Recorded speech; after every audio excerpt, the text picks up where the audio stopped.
Chapter 1087. The status of Yang Liuqing in the hearts of the Zhangzhou people was far beyond Li Yi's expectations. If the current emperor of the Wu kingdom could achieve such a status in the hearts of the people, then the rebels of the Wu kingdom could be easily wiped out without much effort. This, of course, had something to do with the policy of being close to the people during her 2 years in Zhangzhou. Even without the rumors spread by the brothels, the people of Zhangzhou were still hoping that she would return as soon as possible. This would save them a lot of trouble. News had already spread from the various government offices in Zhangzhou. Within Zhangzhou city alone, the people who volunteered to enlist had formed a long queue in front of the 3 government offices. If they held hands, they could probably circle the entire city. Part of the reason was that they could get a tael of silver immediately after enlisting, but another important reason was their trust and support for Yang Liuqing. The number of people who applied to build the city walls was also innumerable. As the base of the rear, the city walls of Zhangzhou had to be especially sturdy. Apart from that, the structure had to be greatly modified to adapt to the new tactics. This project was urgent. The news of the change of ownership of Zhangzhou would soon spread. It wouldn't take long for the imperial court of the Wu kingdom to formulate a strategy and send troops to clear out the city. They needed to build this place into an impregnable fortress before the enemy arrived. Li Yi was initially worried that they wouldn't have enough manpower to deal with certain situations, so he wanted to transfer some people from Rui City over. Now, it seemed that there was no need for that at all. In a short period of time, their troops would be able to expand by more than 10 times. With the support of the fringe, they wouldn't lack food, manpower, or divine punishment. Soon, they wouldn't even lack Italian cannons. Even if there were 100,000 soldiers outside, they would be able to wear them down even if they couldn't defeat them. Li Yi looked at the increasing crowd below and sighed. Your disciple is very powerful. I know my disciple is very powerful. Mississippi Lu looked at him and shifted her gaze to his hand. What does this have to do with you putting your hand on my leg? Li Yi couldn't say that he was afraid of heights. When Mississippi Lu brought him up, she didn't consider his opinion. If he didn't grab something with his hand, he wouldn't feel at ease. The officials didn't want to change and didn't care about governance. They only wanted to squeeze the last drop of blood from the people. The Wu kingdom's imperial court had long lost its credibility in Zhangzhou. This made it especially smooth when Yang Liuqing took over Zhangzhou. The people lined the streets to welcome them and were extremely cooperative with their work in Zhangzhou.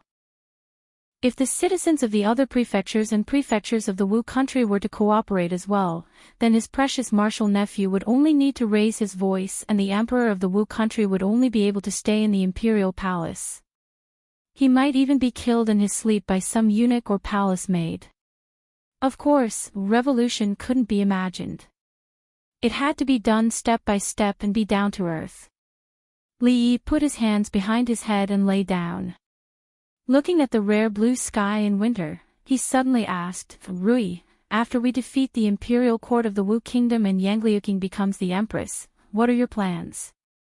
Mississippi Lu had already realized her dream of becoming the king of bandits. Even her disciple was about to realize her dream of becoming a king. The only 2 things in life that hadn't been fulfilled was that as a martial artist, she hadn't become a martial arts master yet. As a woman, she hadn't found the man she could rely on for the rest of her life. The former was an illusory realm that could only be encountered and not sought. It could only be left to fate. The latter couldn't be forced, couldn't be found, couldn't be begged. Although it couldn't be forced, there was an old saying that said, I've been looking for him in the crowd for thousands of times, but when I suddenly look back, he's in the dim light. It made some sense. Mississippi Lu thought for a while and lay down beside him. She said, in this world, there are still many places that I haven't been to. Maybe I'll go for a walk alone, wearing fresh clothes and riding a horse, holding a sword. Since the Lantern Festival that year, Mississippi Lu's literacy level had soared at a terrifying speed. She didn't know many words, but now she could casually recite poems and idioms, sometimes quoting from the classics. Even he had to think about it to understand. Now, she was wearing fresh clothes and riding a horse, holding a sword, and seemed to be changing into a literary heroine. Mississippi Lou looked up at the sky and said, "What about you? Are you going to get to know another princess of the Chi Kingdom?" "Why would I get to know a princess of the Chi Kingdom?" Li glanced at her and said, "When things here are over, I'll go back to the capital, and then what? And then? That's not the point. Where were we just now? How can you travel alone with a sword? Jianghu is dangerous, and it's too dangerous for a girl to travel alone." On the roof, Li Yi and Rui were talking about life, dreams, and romantic things. In the conference room, Yang Liuqing was already discussing the next step of the plan with the higher-ups in the army. Prime Minister Wang stood up and walked to a small board. He said, "Now that we've taken over Tsangzhou and purged most of the bandits in the city, the conflict between the people, the government, and the bandits has been eliminated. However, for the people, the most important thing is land, the means of production, and the conflict with the rich and powerful landowners. Jiang of Silla's suggestion is that we can't kill them all at once. We should attack some of them and draw some of them to our side." After the old man with the surname Wang finished, Wei Liang stood up and walked to a huge map. He pointed at the area around Tsangzhou and said, "These 5 provinces are very close to Tsangzhou. Among them, Nanzhou is an important military town with more than 10,000 soldiers. The other 4 provinces can also gather nearly 10,000 soldiers. In other words, when the news from Tsangzhou reaches the imperial court, we may be surrounded and attacked by 20,000 soldiers. A revolution can't be built in one place. We have to defend Tsangzhou, but we also need to expand the war as soon as possible. We need to unite all the rebel forces in these 5 provinces and create even more chaos. The news from Tsangzhou will soon reach the imperial capital. We don't have much time left." November of the 4th year of Wu Yuan. Everyone in Tsangzhou was a soldier. Her Highness had entered Tsangzhou half a month ago. Although most of the people had been waiting for this for a long time, there was no doubt that the imperial court would not ignore this. They would soon face the imperial court's purge. Before this, they needed to build the city walls even thicker, taller, and sturdier. Only then would they be able to stop the incoming enemies. The notice personally written by the former prime minister had already spread throughout Tsangzhou. The current emperor had killed his brother and father, ignoring the will of the heavens. He had already lost the virtue of an emperor. He had also caused the entire Wu kingdom to fall apart, and rebels were rising everywhere. He was no longer fit to be an emperor. At this time, the emperor's star had fallen, and the celestial phenomenon had given a warning. Princess Duan Rong had followed the will of the previous emperor and raised troops to suppress the rebels. This notice had been pasted throughout the streets and alleys of Tsangzhou within half a day. It was also spread by storytellers in the brothels and gradually spread to even further places. In the great hall within the palace walls of the imperial capital of the Wu kingdom. Pa! The martial emperor's face was ashen. In front of the hundreds of officials in the imperial court, he suddenly threw down a memorial. The notice contained within the memorial landed next to the feet of an official. "I really have a good sister. Pass down my order. Order the governor of Nan province to be the great general of white cavalry. He will lead the troops guarding the 5 provinces and immediately set out to recapture Tsangzhou." He looked down with a sinister gaze and gritted his teeth. At all costs. Chapter 1088. Stop the rebellion in Tsangzhou at all costs, dead or alive. The court was silent. All the civil and military officials lowered their heads in silence. Only the martial emperor's angry voice echoed. It wasn't until the court was over and the officials walked out of the main hall and the palace gates that the oppressive atmosphere showed signs of dissipating. An official caught up with a general in front and asked in a low voice, "General Qing, what's going on? Didn't King Jing die a long time ago? What's going on with the rebellion in Tsangzhou?" If you have any questions, you can ask His Majesty personally. I still have important matters to attend to, so I'll take my leave first." The general cupped his hands casually and strode away. The official looked at his back and shook his head helplessly. Princess Duanrong and King Jing had always been thorns in His Majesty's heart. Other than confidants like General Qing, who dared to mention them in front of His Majesty. No matter how many people in the Wu Kingdom rebelled and proclaimed themselves as kings, they were still rebels. However, Princess Duanrong and King Jing were different. They were of the same origin as His Majesty and were both legitimate members of the Wu Kingdom. Justice stood on their side. His Majesty was afraid. After 2 years, Princess Duanrong had made a comeback. Sangzhou was suddenly seized, and Prime Minister Wang had personally written the surrender document, which revealed almost all his evil deeds to the public. The document had even reached the imperial capital. Before long, all the people in the Wu Kingdom would know that their emperor had killed his brother and father and slaughtered his entire clan. He was heartless and could not be tolerated by the heavens. He would be punished by both humans and gods. His Majesty no longer pretended to be close to his brother and was secretive like before.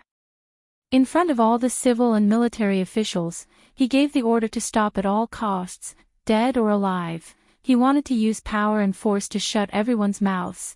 Among the officials who dispersed, some looked calm, some looked confused, and some looked worried. In the rear hall of the palace, the martial emperor stood in the hall and looked at a eunuch. He said, "Add Yang Fu's reward to her as well. In addition, add another 100,000 taels of silver. Tell those so-called chivalrous martial artists that anyone who can take Princess Duanrong's head will be rewarded 300,000 taels of silver." The eunuch bowed and said, "Yes, Your Majesty." "Great ancestor. Great ancestor, great ancestor, you can't go in." Boom. Suddenly, a chaotic sound came from outside the hall, and then the hall door shattered with a loud bang. "Yang Zhe, I shouldn't have let you live in this world from the very beginning." The old man with white hair and beard walked in from outside. He looked at the martial monarch and spoke with a cold and murderous voice. "Imperial uncle." Fang shook his head and handed a letter to Li Yi, saying, "Young master, you should take a look at this first." Li Yi opened the letter, and after reading it, he shook his head slightly. 300,000 taels of silver to buy the life of his beloved martial nephew. This was the most stingy emperor he had ever seen. Mississippi Lu's disciple, his martial nephew of the Jiang of Silla, was only worth 300,000 taels of silver. He thought for a moment, looked at Fang, and said, "Inform Lu Luo to send out hero posters, offering a reward of 1 million taels of silver for the head of the Emperor of the Wu Kingdom, and 10 divine weapons that could cut through hair as if they were mud. They are accepting custom orders, and free shipping is included. In addition, 10,000 points on the hero ranking list will be rewarded. You can also customize a novel with the theme of martial arts heroes based on the hero himself, and the novel will be spread in the brothel." Chapter 1089. In the past 2 months, Nanzhou, Linzhou, Yunzhou. These 5 states have been mobilizing their troops frequently. Our spies have reported that the military governor of Nanzhou has been temporarily appointed as the great general of cavalry. They want to gather the troops of the 5 states and take down Sangzhou in one fell swoop. Wei Liang stood in front of a huge sand table. He had planted 5 flags around a sand dune with the word Sangzhou written on it. He pointed at the flag in the middle and drew a line with a tree branch. He said, "These 5 states have about 20,000 troops that can be mobilized at the moment. They have been secretly mobilizing for 2 months. In half a month at most, they will directly attack Sangzhou." Li Yi stood outside the door and listened to the analysis of the battle situation for a while. He wasn't surprised and walked away slowly. He had thought that the imperial court's counterattack would be swift and fierce. Who would have thought that after he went back for the new year, 2 to 3 months had passed?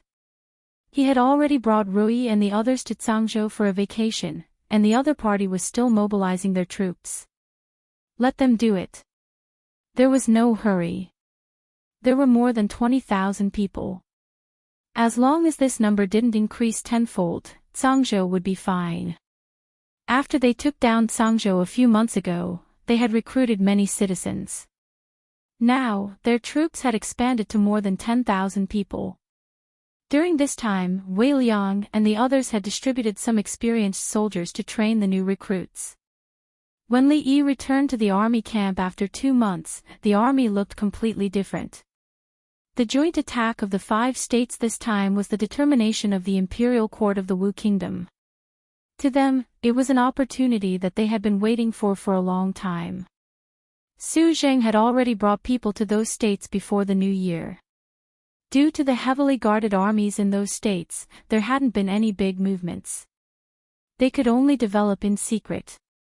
Mississippi Liu had also brought people to subdue a few rebel forces and had long since set her eyes on the state capital. Everything was ready. They were just waiting for them to attack. It wasn't that everything was ready. They still lacked a few scripts. The new drama, The Legend of the Assassin, that had been released in the Wu Kingdom was about to end. In a tea house outside the state capital of a certain state in the Wu Kingdom. There is a saying in the history books, Zhuangzhu's assassination of Wang Liao was like a comet striking the moon, Nie Zheng's assassination of Han Qiao was like a white rainbow piercing the sun, Yao Li's assassination of Qing Ji was like a hawk striking the palace. In the shabby tea house, an old man with a grizzled beard sat at the very front. His voice rose and fell in cadence. There were only 10 positions on the list, and only these 10 people could be called assassins. Those who couldn't even get on the list weren't assassins, but trash. The reason why there were only 9 assassins on the list was because the top position of the list was empty. There was only a short line of a poem. Guests of Zhao wear tassels, bright as the frost and snow of the Wu Hook. The silver saddle shines on the white horse, galloping like a shooting star. Kill a man in 10 steps, unstoppable for 1,000 miles. When the matter is done, leave with a brush of the robe, hiding your identity and name. This was a poem that described chivalrous people. It was said that in ancient times, there were many chivalrous people in the land of Yan and Zhao. What this poem described was the charm of the chivalrous people in the land of Yan and Zhao. The hat was decorated with tassels, and the sword was as bright as the frost and snow of the Wu Hook. The silver saddle and the white horse reflected each other, galloping like a shooting star. Within 10 steps, kill a man, 1,000 miles pass, unstoppable. When the matter is done, leave with a brush of the robe, leaving no trace, hiding your identity and name. This poem described a chivalrous person or an assassin to the peak. Kill a man in 10 steps, unstoppable for 1,000 miles. When the matter is done, leave with a brush of the robe, hiding your identity and name. This was what an assassin should be, an assassin with the highest realm. According to the person who created the assassin ranking, this poem had been written for the top of the assassin ranking. It had always been waiting for someone to ascend to that position, someone worthy of these few lines of poetry. As the old man narrated, many people in the tea house showed expressions of excitement. The top of the assassin list, for a chivalrous person or an assassin, was almost the greatest glory. In the corner, there were 2 people talking in low voices. It is said that Princess Duanrong's bounty has increased by another 50,000, a total of 350,000 taels of silver. If we can succeed, we should be qualified to be the top of the assassin list, right? There has never been such a high bounty. If we can't even do this, who else is qualified? Who knows how many people have gathered in Zhangzhou, and they all have the same goal as us. It is easier said than done to succeed. As the 2 people talked in low voices, a sneer suddenly came from beside them. What the 2 of you are talking about is old news. A man with a knife at the next table turned to look at them and said, on the bounty list, the highest bounty is 1,000,000 taels of silver and 10 divine weapons. To be favored by a storyteller, to help you become famous, to receive guidance from a grandmaster, and to be able to ascend to the top of the assassin list in one go. You too must not pay attention to current affairs, right? Chapter 1090. The Jianghu of the Wu Kingdom was a Jianghu without many restrictions. Ever since the collapse of the country, even the last bit of restrictions had disappeared. Here, human lives were like grass. Whether it was the lives of ordinary people, high officials, or even the lives of princesses and princes, they could all be clearly priced. However, this was the first time they had heard of a bounty for the emperor's head. 1,000,000 taels of silver, 10 divine weapons, guidance from a grandmaster, fame in the brothel. Apart from pursuing martial arts, what people who practiced martial arts wanted was fame and fortune. This assassination mission almost satisfied all of their desires. There were countless people in the Wu Kingdom who wanted to rebel and kill the emperor, but this was worlds apart from putting the emperor's head on a bounty list with a clear price. Come to think of it, assassinating an emperor was much more difficult than assassinating a princess, and it was easier to become famous. None of the famous assassins in history had become famous by assassinating a princess. Regardless of whether there was such a bold assassin, the fact that he dared to accept this mission and put a bounty on the emperor's head was a pioneering act that was rarely seen in the Jianghu for hundreds of years. It was widely spread throughout the entire Wu Kingdom. With such a generous bounty and conditions, there were naturally many people who were tempted. However, the emperor had lived in the depths of the palace for a long time, and there were countless guards around him. There were many experts in the palace. Without the strength of a grandmaster, it was easier said than done to sneak into the palace and assassinate him. Unless there was a way for him to walk out of the depths of the palace and out of the imperial capital. In the imperial capital, the officials had just left the court, and they were still digesting the news they had just heard. Just now, the emperor had announced in front of the officials that he would personally lead the army to quell the many rebellions in the country. This news was very sudden. Although the emperor personally leading the army could greatly increase morale, it would also bring greater problems. They could understand the emperor's eagerness. In order to sit on the throne, he had killed his brothers, his father, and his own people. Under the throne, there were mountains of corpses and seas of blood. The people did not accept him and did not recognize him as the emperor. He needed to do some things to stabilize his position. There was nothing better than personally leading the army to quell rebellions and stabilize the situation in the country to establish his prestige as the emperor. Not to mention how to guarantee His Majesty's safety, just the amount of supplies and fodder that had to be prepared in the early stage would deplete the national treasury's savings. If they were conscripted from all over the country, it would definitely increase the burden on the local government, which would increase the burden on the common people. The common people would not be able to survive and could only revolt. If one rebellion was wiped out, there would probably be 10 more. This was a conflict that could not be resolved. However, it was difficult to disobey the emperor's orders. His Majesty made arbitrary decisions. In the past, there were ministers in the censorate who remonstrated to the death. After they really died, the censorate of the Wu Kingdom only existed in name. None of the civil and military officials dared to disobey his orders. In the rear hall. Your Majesty is wise and mighty, and you command the army like a god. If those traitors knew that Your Majesty was going to lead the army personally, they would have surrendered long ago. There would be no need to waste so much effort. The martial emperor waved his hand, interrupting the flattery of a eunuch, and asked, "Is there any result to the matter I asked you to look into?" "Your Majesty, there is news." The eunuch hurriedly said, "Ever since that day, the old ancestor has not returned to the imperial capital, and that senior has also disappeared. Many people have seen the scene of the two of them fighting outside the imperial capital. He's actually not dead yet." A trace of disappointment appeared on the martial emperor's face, and then he waved his hand and said, "Pass down the order. The things that I need to personally go to the Imperial Household Department, prepare them as soon as possible." "Yes, Your Majesty," the eunuch bowed and replied. Before he could retreat, another eunuch ran in panic and said in panic, Your Majesty, Your Majesty. The martial emperor frowned and asked, Why are you so flustered? The eunuch knelt on the ground, trembling as he handed over a letter, and said, This is the news that reached the imperial capital today. The martial emperor stretched out his hand to take it, tore open the envelope, and looked at it. Not long after, his face became completely gloomy.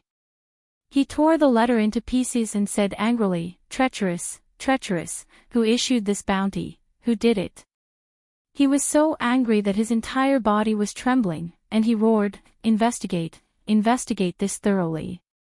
If I really want to hack this person into pieces, I will execute his entire family. The dignified monarch of a country was actually placed on the bounty list, and his head was worth 1,000,000 taels of silver, and 10 pieces of scrap metal. This was a humiliation that he would never be able to wash away in his lifetime. The eunuch trembled and said, Your Majesty, I've already investigated. That person did not leave his name, nor did he leave any clues. Trash, trash, what use do I have for trash like you? The martial emperor waved his hand and said, Men, drag him out. The eunuch's face was pale as he knelt on the ground, and he hurriedly said, Your Majesty, spare me, spare me.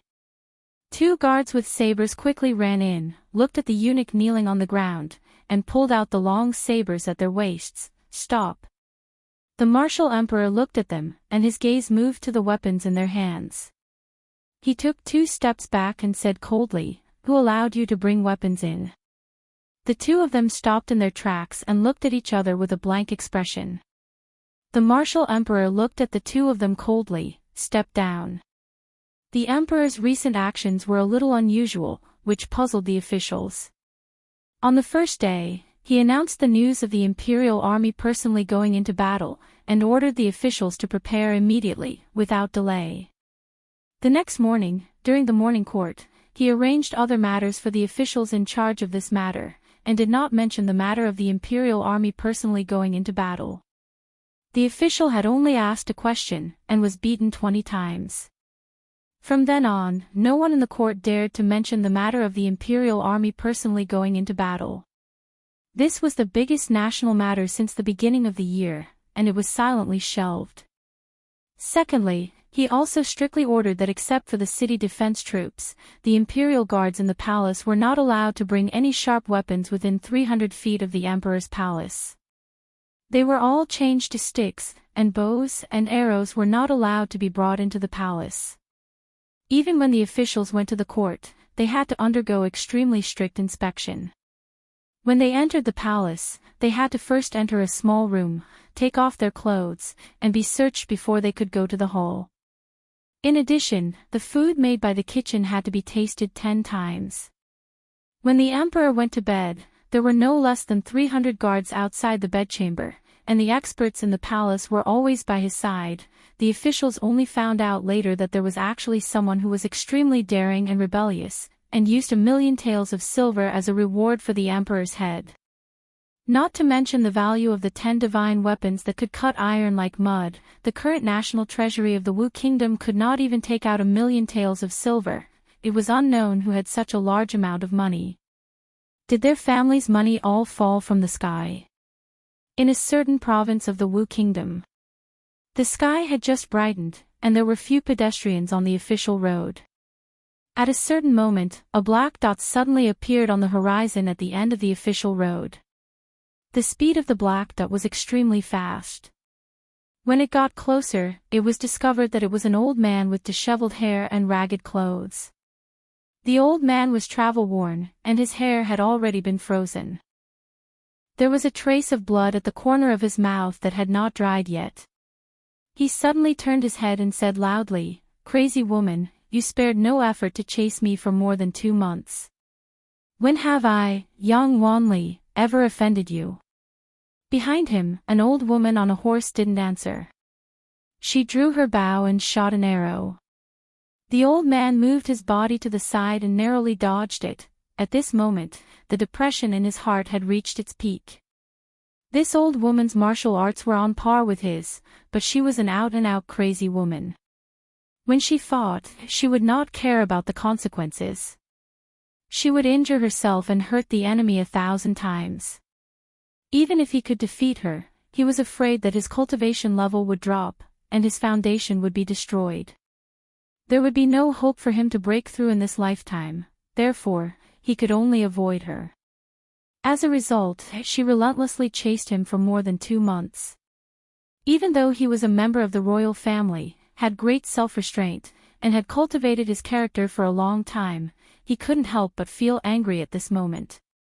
He turned his head and said loudly, "Crazy woman, what enmity do I have with you? Why do you hate me so much? Could it be that this old man stole your man when I was young? Shio, shio, shio." This time, 3 arrows were shot consecutively. Chapter 1091.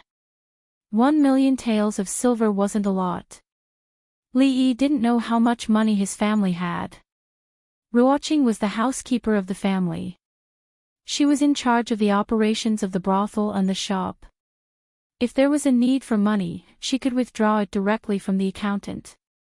If he could solve the problem of the Wu Kingdom with 1,000,000 taels of silver, it would be a great deal. Unfortunately, the emperor of the Wu Kingdom was holed up in the palace. The palace was heavily guarded and had many experts. No matter how powerful an assassin was, it was unlikely that he could succeed in such an environment. Li Yi didn't pin his hopes on those martial arts heroes. Even if he couldn't buy the head of a martial emperor, it was enough to disgust him.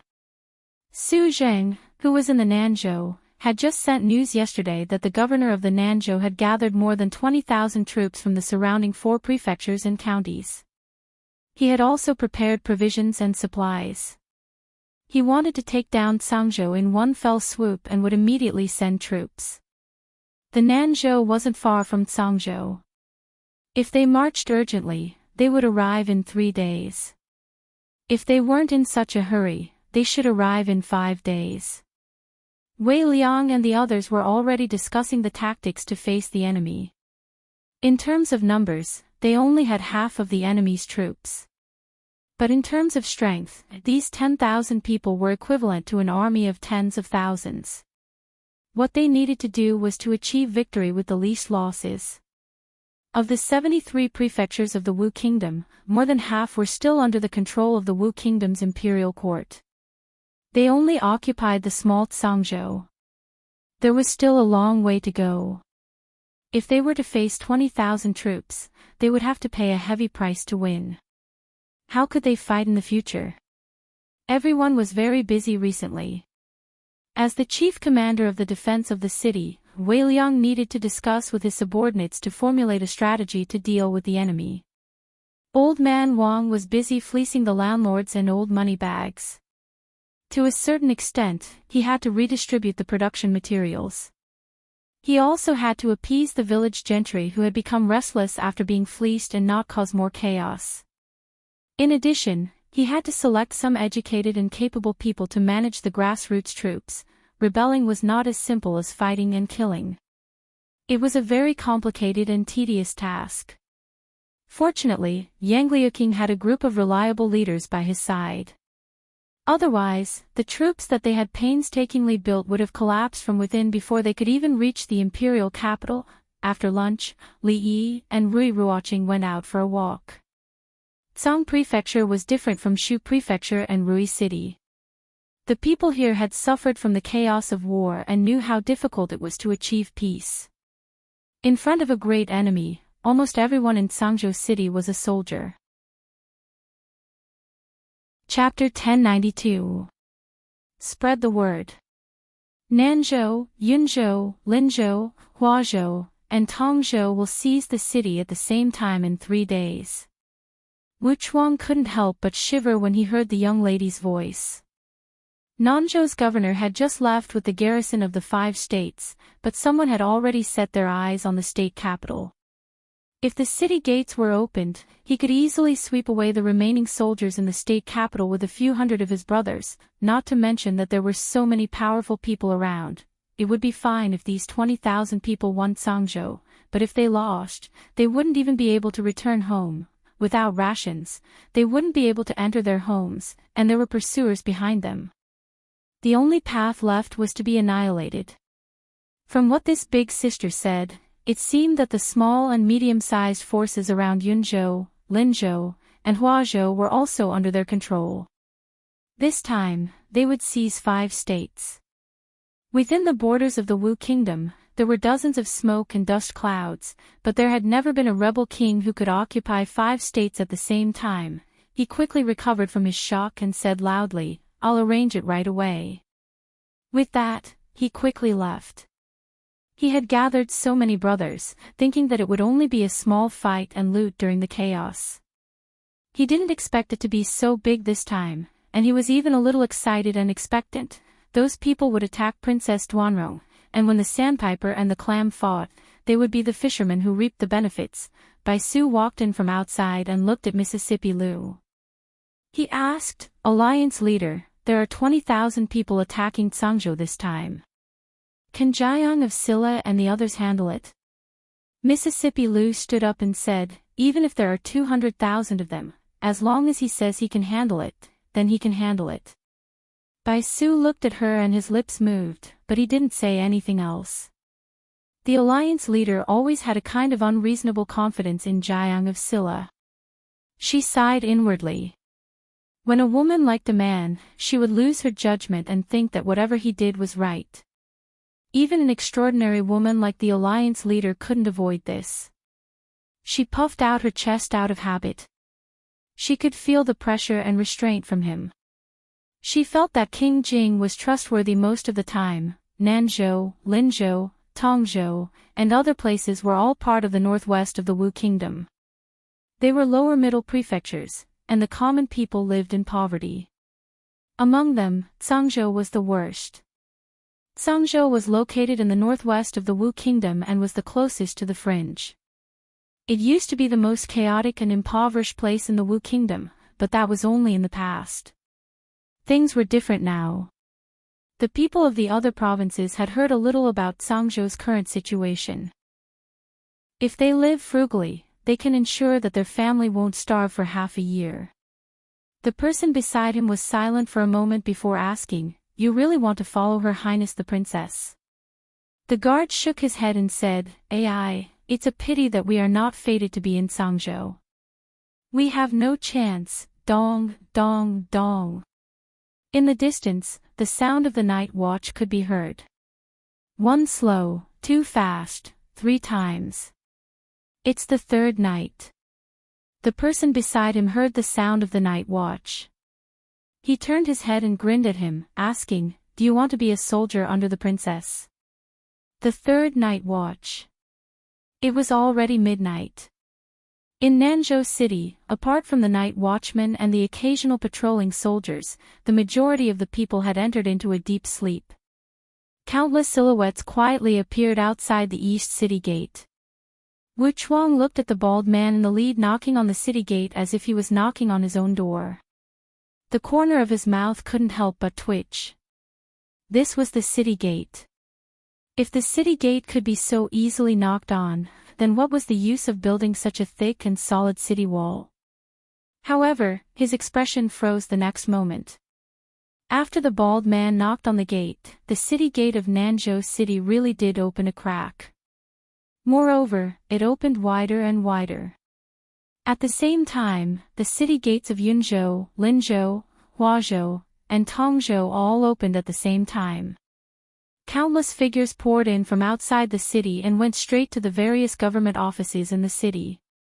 At the same time, in the camp of the allied army of the 5 states that had been marching for 3 days, there was suddenly a chaotic sound of footsteps and fierce shouts. "Fire, the provisions are on fire. Enemy attack, enemy attack. Meet the enemy quickly. Put out the fire first, save the provisions first." In the camp, there was a commotion. In a forest several miles away from the camp, a young man looked at the old man in front of him, shook his head, and said regretfully, "It's a pity that we can't find their commander's tent. Otherwise, with Su's help, there would be no need to fight this battle." Someone beside him looked at him and said, "Their commander-in-chief is not that stupid to set up his tent in a place you can find. His Highness has already said that our mission is to burn down their rations. Once we complete our mission, we just need to go back and report. Don't make any more trouble, sigh, whatever, let's pack up and pack up." More than 10 heaven-list experts quickly disappeared into the dense forest. In the camp at the back, a man wearing ordinary armor asked with a gloomy expression, "How much is left?" A general knelt on the ground, raised his head to look at him, swallowed a mouthful of saliva, and said, "They use kerosene, more than half of the provisions have been burned. What is saved is probably only enough for the entire army to eat for half a day."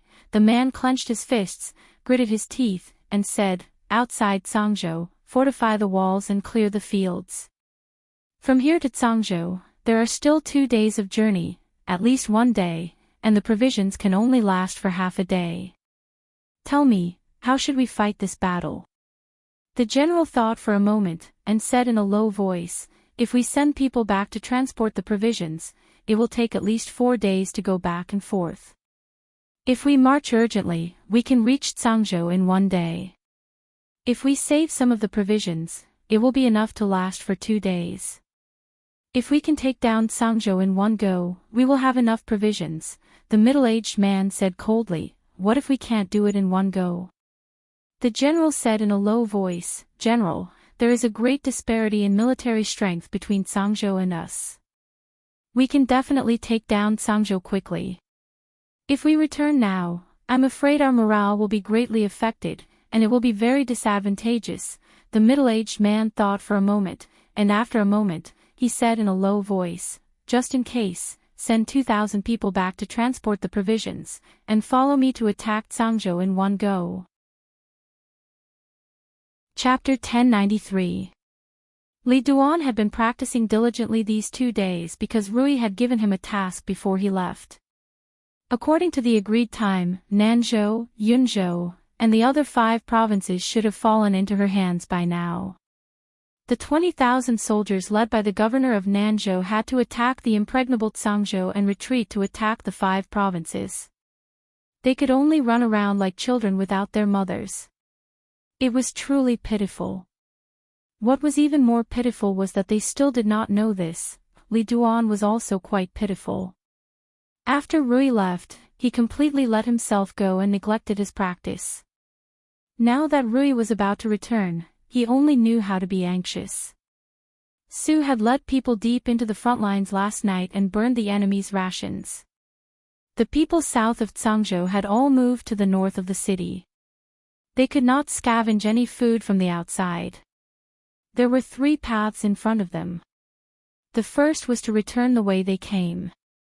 If they were fast, they could return to Nanzhou in about 2 days. If they could take back Nanzhou from Mississippi Lu, the food crisis could be solved. The second was to send some people back to forcibly collect rations. They would wait in place, waiting for those who would never return, waiting for them to starve to death. The last path was to go all out and take down Tsangzhou in 1 go. The rations in Tsangzhou were piled up like mountains, so they naturally did not have to worry about food. They would know which path they had chosen in half a day at most. Of course, what Li Yi hoped for was naturally not to waste a single soldier, not to waste a single divine punishment, and not to waste a single artillery shell. No matter how disparate the strength of the 2 armies was, once the battle began, casualties were inevitable. Young Lu Qing had already donned her armor. She looked a little valiant, without losing her heroic spirit. In these few years, she had completely transformed from the young girl who only knew how to follow behind Mississippi Lu in the 2nd year of Jinghe into her current self. She had transformed into the princess of a country, the ruler of a country. "Uncle Master." She walked to Li Yi's side and nodded slightly. This was probably the greatest battle she had ever experienced in her life. Li Yi nodded and asked, "Are you nervous?" She looked up with a smile and said, "Not nervous." Fearless in the face of danger, unflinching even if Mount Tai collapsed before her. As expected of his martial niece, she had some of his demeanor, Yangliuking sat opposite him and asked, "After this battle, will Uncle Master go back?" Li Yi nodded. He had previously told Yangliuking that he and Rui would leave after they had completely established a foothold in the northwest. After conquering the 6 provinces, for a long time to come, what they needed to do was not to continue attacking all the way to the imperial capital of the Wu country. Instead, they needed to rest and recuperate, gradually nibbling away at the outside world, and slowly accumulate their strength so that they could gain a foothold here. This period of time could be 1 year, or it could be 2 years. Once this stage was over, what followed next would be an irresistible force that could sweep away all obstacles. Of course, everything was subject to change. It was possible that in the following period of time, the emperor of the kingdom might choke to death while eating, fall to death while walking, or be crushed to death by a meteorite falling from the sky. In this way, as the only legitimate member of the royal family of the kingdom, things would be much easier for her to handle. Of course, the probability of this happening was too small. The emperor of the kingdom was now completely frightened. He holed up in the imperial palace and refused to come out. Wherever he went, he had to bring countless guards and imperial guards with him. Even if a few grandmasters joined forces, they could not do anything to him. Li Yi thought about it carefully and realized that he seemed to have done something stupid. He had forcibly disrupted Emperor Wu's personal expedition. If he had come to conquer Cangzhou personally, Li Yi would have opened the city gates of Cangzhou to welcome him. Unfortunately, there was no medicine for regret in this world. Seeing that she seemed to have something to say, Li Yi shook his head and said, "Uncle Master has done everything he could. You have to walk the road ahead on your own." "I understand." She nodded and looked at Li Yi. She wanted to say something but stopped herself. At this moment, a general strode into the courtyard and handed over a secret letter. He said loudly, "Your Highness, the enemy is already 30 miles away from Cangzhou City." They had reached 30 miles away from Cangzhou City so quickly. This meant that Su had burned their food yesterday and there was not much left. Otherwise, they would not be so anxious. Li Yi patted her on the shoulder and said, "Go ahead." The tense atmosphere in Cangzhou City reached its peak at a certain moment. The commoners in the city watched the rows of soldiers shuttling through the city. They could not help but feel their hearts in their throats. This battle would determine how they would survive in the future. It was closely related to their survival. 30 miles. 15 miles. 10 miles. 5 miles. 5 miles away from Cangzhou City. A deputy general looked at a thin line in the distance. That was the city wall of Cangzhou City. He urged his horse to the front and asked, "General Pang, should we let the soldiers rest here first?" They had already traveled for half a day and were exhausted. It was not wise to attack the city at this time.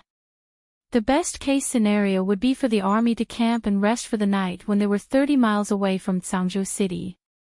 However, they had already used up all of their food supplies.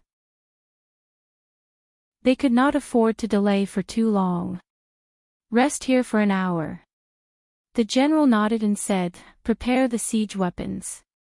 We will attack the city in an hour." "Roger." The deputy general turned his horse around and said loudly, "Rest here. We will attack the city in an hour." On Cangzhou City's city wall, Chen Qing was holding a pair of binoculars in his hand. He muttered, "Why did they stop?" General Fan stood beside him.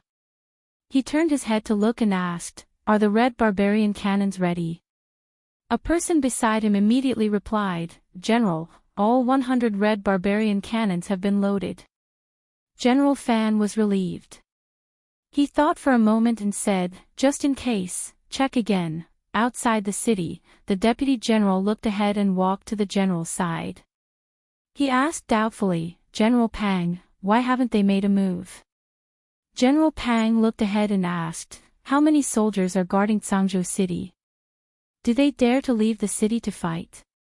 The deputy general nodded and said, "General, it's time." General Pang waved his hand and said, "Attack the city. Attack the city. Attack the city." The general gave the order and the army rushed forward. 5 miles. 3 miles. 2 miles. When Sangzhou City's city wall could be seen clearly, the deputy general's expression changed and he said anxiously, "General, they still haven't left the city. They haven't even pulled up the drawbridge. Could it be a trap?" Just as he said that, he heard a cry of surprise. "What is that?" He looked up and saw countless black dots landing on the army camp. Boom! Boom! Following that, he heard a series of deafening explosions. Soil flew everywhere and wails of pain could be heard. Following that, he couldn't even hear the deafening explosions anymore. All he could hear was a buzzing sound. In the army formation, the war horses neighed and raised their front hooves. They were in a mess and ran amok. Cavalrymen fell from their horses and were trampled on before they could get up. The entire battle formation was destroyed by the deafening explosion. The war horses neighed in fear and ran amok. After every deafening explosion, dozens of people fell. The fire and the deafening explosions caught them off guard. Divine punishment, this is divine punishment. A deputy general looked up and his eyes were filled with despair. This was the Jing Kingdom's divine punishment. No, it was enough to destroy their army formation from so far away. Even divine punishment did not have such power. "Retreat, retreat quickly." Just as he shouted, he lowered his head and looked at the long saber that had pierced through his chest. He looked at General Pang in disbelief and his head tilted to the side. For disturbing the morale of the army, they should be killed. General Pang gritted his teeth and said loudly, "This is a long-range attack. Once we reach the city wall, they can't do anything. Attack the city."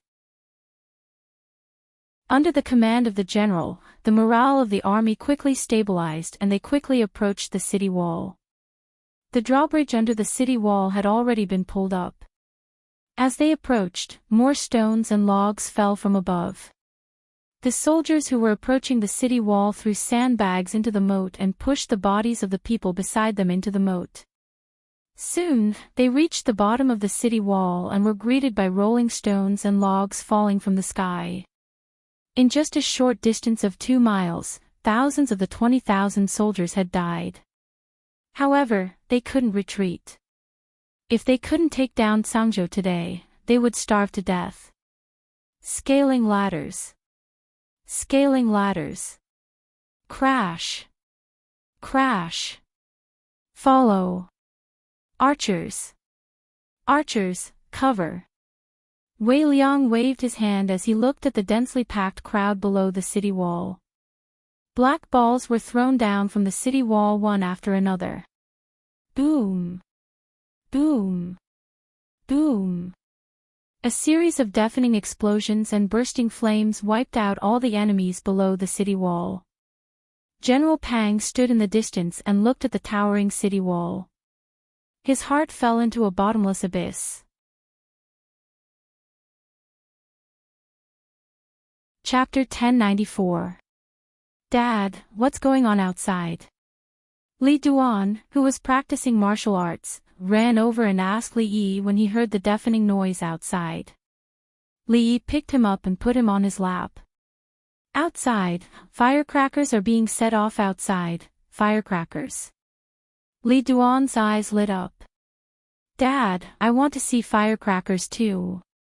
Li Yi did not mind taking his child around when he was still young to see the world, but the bloody and cruel scene outside Sangzhou City would leave a lingering shadow in his heart, not to mention Li Duan. He touched Li Duan's head and smiled. Go if you want to see it. Let Grandpa Su take you there. Remember to come back early. Your aunt will be back in a few days. She has been away for so long, Dwainer must miss her, right? Li Duan jumped down from his lap and said seriously, Dad, I don't want to see firecrackers anymore. Dwayner is a man, and a man must practice martial arts well. When Xiaomu grows up, I can protect her and not let her be bullied. I still have to protect Xiaorui, Xiaonyang, and many, many people. I can't relax. Dad, I'm going to practice. Li Yi watched him walk back to the yard and set up a fighting stance. His punches and kicks already had a little bit of momentum. Although he was everyone's baby since he was young, no one, including Rui, spoiled him. The 3-year-old Li Duan was more obedient and sensible than the 13-year-old Yang Fu. Li Yi was deeply gratified. He turned his head and looked outside. The sounds of explosions were still rising and falling. As long as the weather allowed, this thing was an unparalleled weapon, whether it was used to attack or defend a city. Unless there was a huge disparity in the number of people, they would have to sacrifice their lives. 20,000 against 10,000, if they didn't meet a godlike commander, there was almost no chance of victory. Obviously, the enemy's commander was not so smart to choose to use half a day to catch up and immediately attack the city without provisions. On the city wall, General Fan rubbed his hands and said, "Damn it, I've been fighting wars for 20 years, but I didn't know that wars could be fought like this. As long as I stand on the city wall and throw stones, the enemies will come wave after wave to die. Isn't this like harvesting chives?" Wei Liang looked down and saw that the enemy had already retreated. He ordered his men, check the casualties and take a break. Although the soldiers did not leave the city, there were still people who were injured by the arrows and stones of the enemy. Of course, compared to the thousands of casualties of the enemy, their losses were almost negligible. More than 10,000 people temporarily set up camp 5 miles away from Zhangzhou's capital. The atmosphere in the camp was gloomy. "General Pang, they have the Jin Kingdom's Tian Fa. We can't win. What should we do?" A deputy general had just opened his mouth to speak when he recalled the deputy general who had been sacrificed by General Pang for damaging their morale and immediately changed his words. General Pang thought for a moment, then said with a gloomy face, "Rest for half an hour, then launch the second attack." Originally, they thought that Zhangzhou was still the original Zhangzhou. With 20,000 soldiers, they could easily break through the broken city wall and march straight in. However, the enemy had built such a strong city wall in such a short time, and they even had the Jin Kingdom's Tian Fa divine weapon, but they could not retreat. Without food, they had no way of retreat. They could only advance, not retreat. If they advanced, they might have a chance of survival, but if they retreated, they would die. The deputy general walked out of the tent and said loudly, "Everyone, rest and reorganize. We will launch the second attack in half an hour." On top of the city wall, General Fan looked at the approaching enemy. He quickly finished a steamed bun with meat in his hand and shouted, "Prepare to meet the enemy." A moment later, he looked at the enemies who were focused on attacking the city gate. A cold smile appeared on his face, and he waved his hand, "Throw." Below, at the city gate, thunder boomed, and with every boom, someone would fall. Every time someone fell, someone else would stand up from behind and forcefully smash a thick and solid tree against the city gate, giving off a muffled sound. Attack the city with all your might. Once the city gate is open, we will win. Crazed expressions appeared on their faces as they hit the gate again and again. Under their attacks, the city gate shook violently. The person at the front had an excited look on his face. He shouted, "The city gate is going to break soon. Use more strength, use more strength." Boom! Boom! Dozens of people hugged the huge log and slammed it against the city gate. The thick and heavy city gate could not withstand such a powerful impact and creaked. Finally, after a series of collisions, the huge log directly smashed through the city gates, and the 2 city gates collapsed with a loud rumble. Then, they saw the city wall behind the city gate. The person at the front rushed in excitedly and hit the thick city wall, and his head was bleeding. He raised his head and touched the blood on his forehead. He looked at the city wall in front of him, his eyes empty. Damn it! He collapsed to the ground as if all the energy in his body had been sucked out. City gate, they actually built the city gate. Who was the general guarding Tsangzhou? Who made the decision to build the city gate? Was he a pig? For an army, the ability to attack was very important. Very important. If the city gate was sealed, although the enemy could not enter, they could not come out either. The enemy could pile up soil to make watchtowers and use the watchtowers that were higher than the city wall to suppress the archers on the city wall. Then, they could dig through the city wall and enter the city. The enemy could also go around the city and attack the rear, leaving only a small group of elite soldiers to monitor. There was no more stupid way to defend a city than to seal the city gate. Although Tsangzhou was already the northwestern city of the Wu Kingdom and had no rear, and although they only had one goal for this trip, and it was impossible to go around it, wouldn't they plan to counterattack by sealing the city gate? If the enemy did not counterattack, they would not be able to attack. If they could not attack, what would they eat? It was shameless enough to hide on the city wall and throw those terrifying things. Now, they even sealed the city gate. Were they still human? Thunder rumbled outside. With just the few of them, it was impossible to dig through the city wall. The leader held back tears and shouted, "Retreat, retreat." On the city wall, seeing the enemy retreating for the second time, Wei Liang turned to look at General Fan and asked, "Where did you learn so many tricks? How sinister! You flatter me." General Fan cupped his hands humbly and said, "It's all because Jiang of Silla taught me well." Jiang of Silla said that the enemy has no food and can't fight their way in.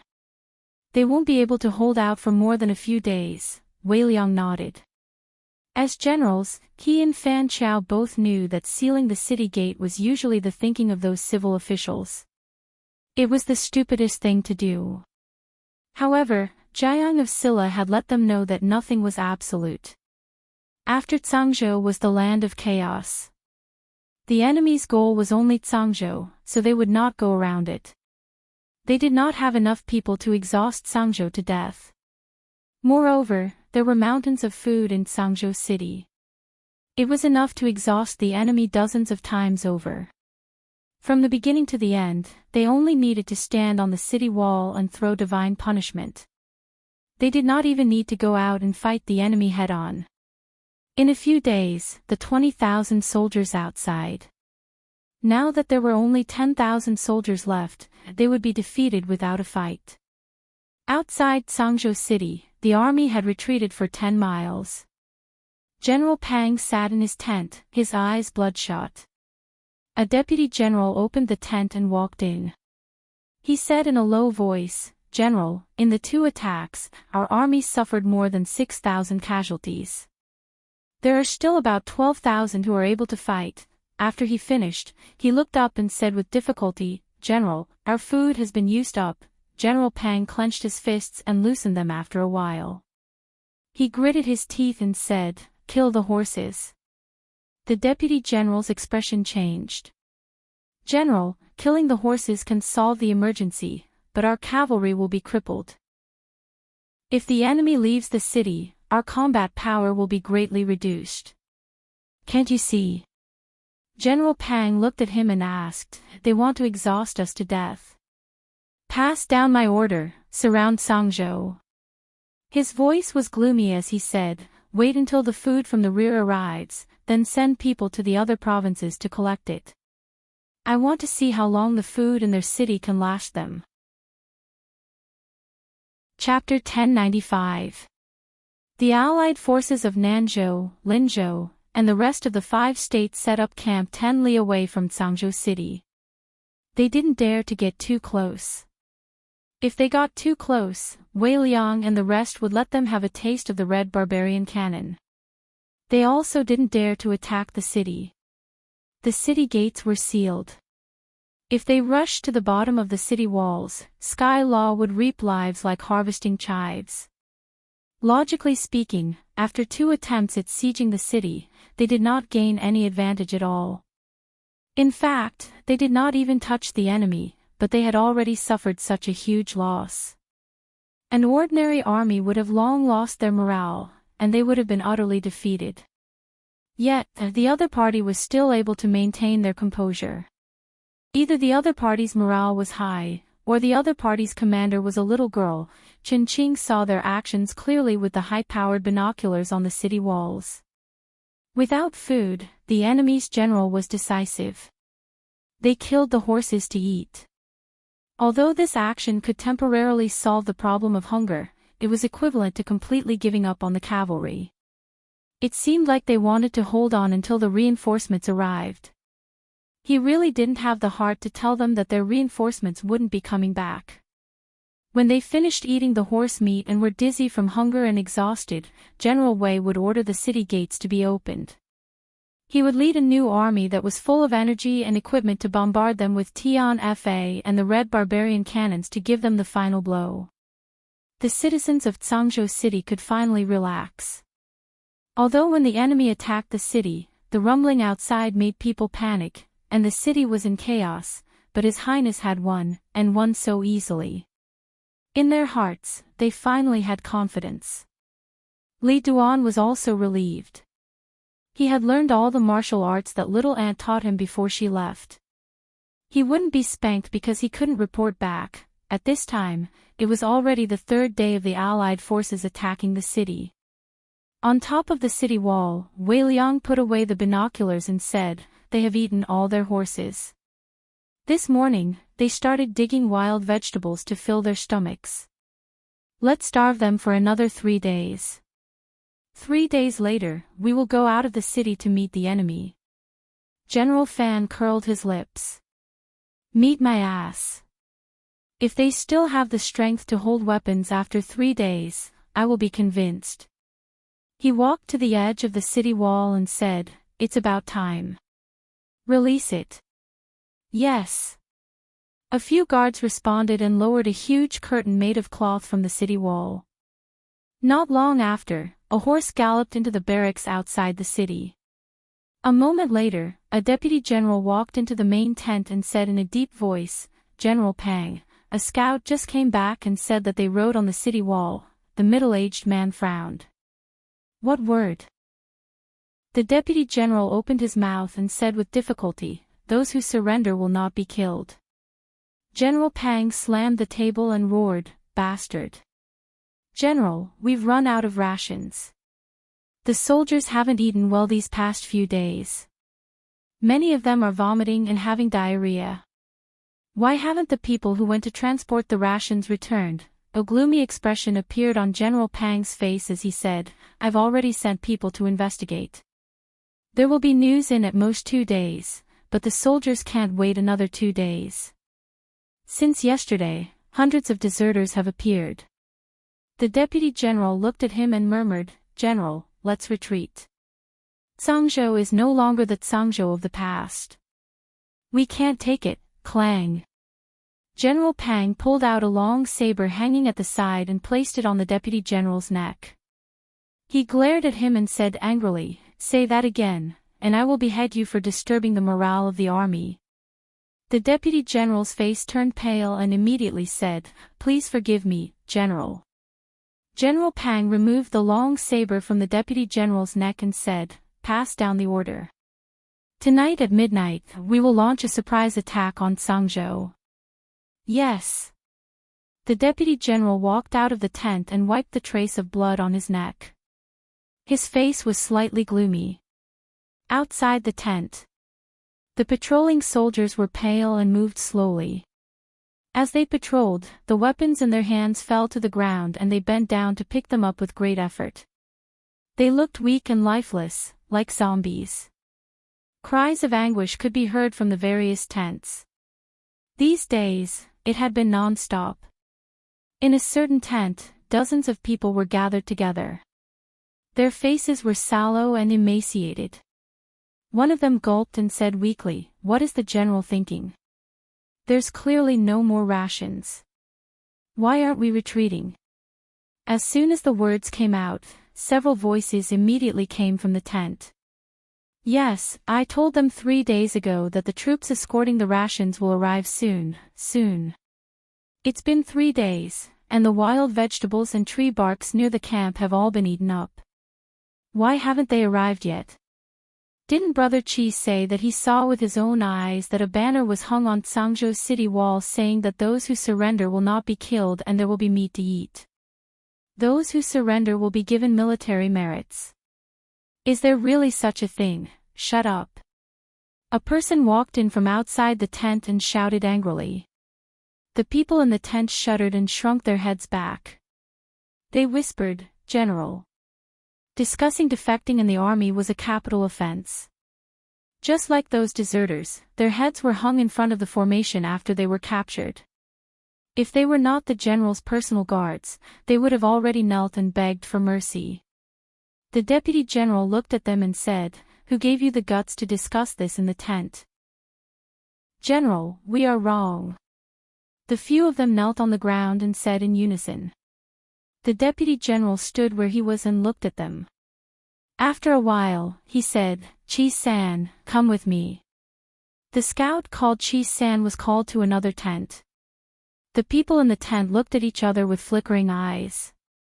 A short while later, the scout called Chi-san returned to his tent. Another hour passed, and the rest of the people walked out of their tents and entered the other tents.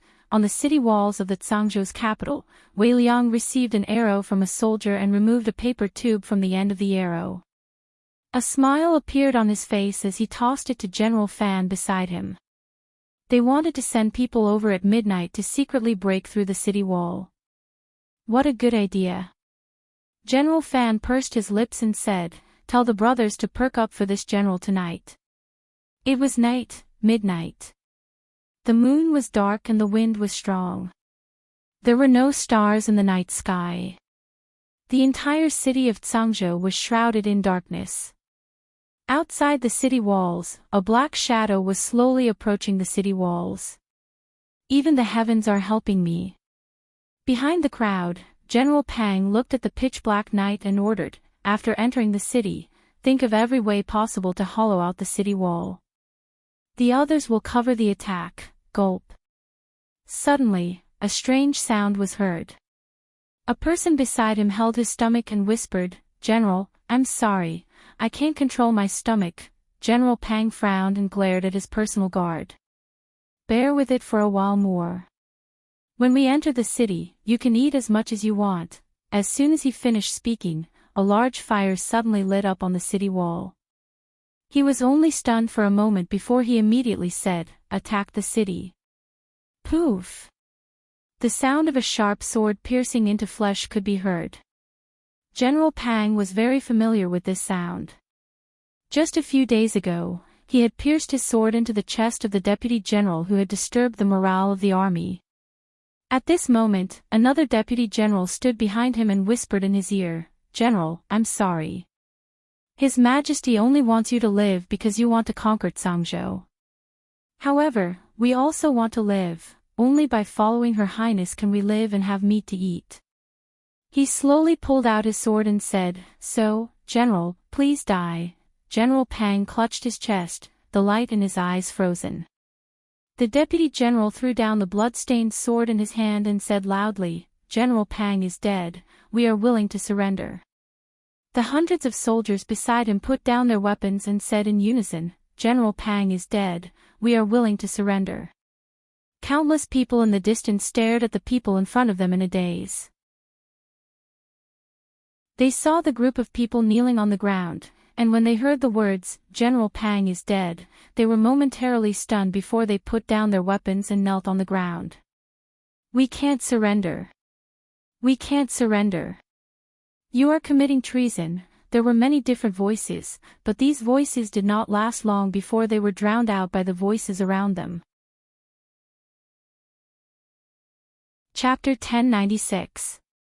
Filling one's stomach and ensuring one's survival were the most basic requirements of a human being. The commander of the Allied forces of the 5 provinces had already been killed by the rebellious deputy general. No one knew what he was thinking. As the commander, he had actually committed such a grave mistake. Under the circumstances where the entire army couldn't fill their stomachs, he still gave the order to attack the city even at the cost of his life. When Wei Liang and the others left the city to receive the rebels, they didn't encounter much resistance. Those who resisted were all taken down by their comrades. Over 10,000 people consumed a lot of rations every day. However, Yang Liuqing couldn't bring herself to abuse captives. Fortunately, Zhangzhou wasn't what it used to be. What they lacked the least was rations. For the time being, there wouldn't be a food crisis. Wei Liang and the others reorganized the surrendered soldiers in the shortest time possible and brought them out of Zhangzhou. Nanzhou, Linzhou, and the other places were now in their hands. They had to bring these people back to defend as soon as possible to prevent any new changes. Up until now, Yang Liuqing and the others had already taken control of 6 provinces. The troops under their control had also reached more than 20,000. Zhangzhou had already become the rear. Some people were left in Zhangzhou, while the others had to head to Nanzhou and the other places that had already become the front lines. 20,000 troops wasn't a lot. The next step was to further expand the troops. They were already familiar with this. Under the attraction of the high benefits, in a few months, the troops in her hands would multiply. When Nanzhou and the other 4 provinces had completely settled down, she would also have a mighty army that could attack wherever she pointed, win every battle, and conquer every city, in an era where most countries still used cold weapons, as long as they didn't encounter the Jing kingdom that had the omniscient view. After some training, with heavenly punishment, cannons, flintlocks, and all kinds of firearms, they could sweep through everything in their way. Nanzhou, Linzhou, Yunzhou, Huazhou, and Tongzhou had fallen at the same time. The allied forces of the 5 provinces had suffered a crushing defeat in attacking Zhangzhou. The governor of Nanzhou had died, and the allied forces had been absorbed by Princess Duanrong. From then on, the forces led by Princess Duanrong had already occupied 6 provinces in the northwest of the Wu Kingdom, becoming a well-deserved hegemon. Once this news spread, it spread rapidly within the borders of the Wu Kingdom. Fuzhou. Fu province was also located in the northwest of the Wu Kingdom, but unlike Nanzhou and other places, it wasn't under the jurisdiction of the imperial court. Several years ago, Emperor Wu had started a rebellion, killing his brother and father. After he ascended to the throne, the provincial governor of Fuzhou used the excuse that Emperor Wu had gone against the will of heaven to rebel against the imperial court. He called himself the Prince of Kong. Because Fuzhou had the advantage of the terrain, it was easy to defend and hard to attack. In the past few years, the imperial court had tried to encircle and suppress them several times, but to no avail. They had taken advantage of this opportunity to expand and strengthen themselves. Right now, they were one of the top powers in the northwestern region of the Wu Kingdom. Of course, he could only count to 3 now.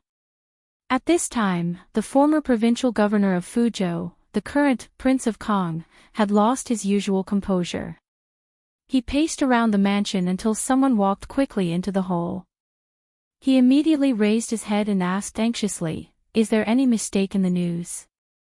Did Princess Duanrong really seize 5 provinces and the allied forces of the 5 provinces were defeated?" The young man who walked in nodded and said solemnly, "Your Highness, we still don't know the specifics. However, including Nanzhou, the flags of Princess Duanrong have indeed been hung in the capitals of the 5 provinces." According to the news, right after the allied forces of the 5 provinces led by the governor of Nanzhou left, the capitals of the 5 provinces were seized by someone on the same night and the government offices were taken over. We originally thought that it was the fishermen who reaped the benefits when the sandpiper and the clam fought. However, we didn't expect that both the sandpiper and the fishermen were actually Princess Duanrong's people. Prince of Kong was silent for a moment and asked again, "Rumor has it that Princess Duanrong has Tian Fa of the Jing Kingdom. Is this news true or false?" "This news has not been confirmed yet."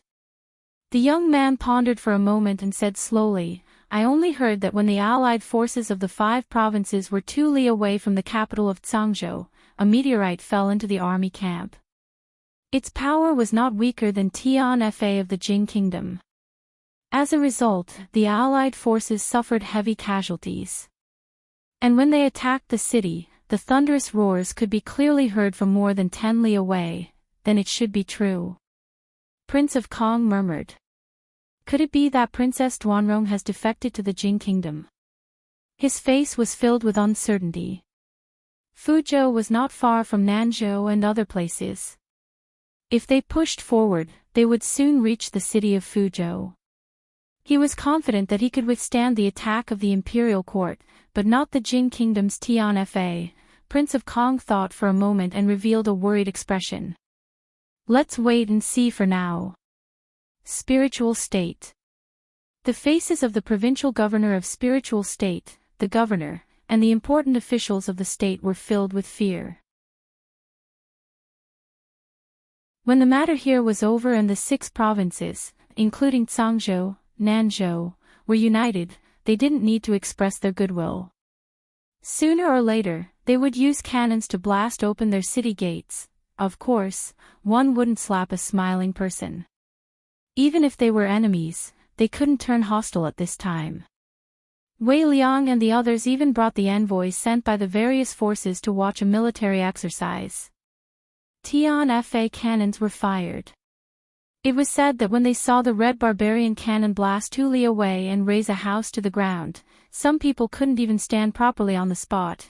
If they didn't need to use force or cannon to blast open their city gates, it would naturally be best if they could take the initiative to surrender.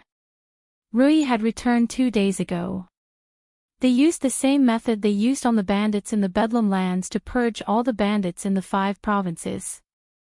They didn't have to worry about the security of the 5 provinces in the future. But after they left, they had to pay extra attention to the safety of Yangliuking. If something happened to her, then everything they had done before would be meaningless. After a period of time, Rui would leave with him. Su definitely wouldn't be willing to stay. She still had the experts from the Lu League by her side, and her own strength wasn't weak either. As long as the other party wasn't a grandmaster, there wouldn't be too much of a problem. Although the possibility of meeting a grandmaster was too small, it was better to be safe than sorry. Li Yi walked out of the courtyard and looked up at the sky. How good would it be if a grandmaster could fall from the sky and stay by her side to protect her?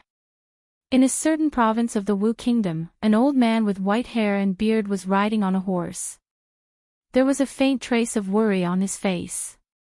He clamped the horse's belly tightly and shook the reins. There was only a trail of smoke left on the official road. The smoke was pointing in the direction of Zhangzhou.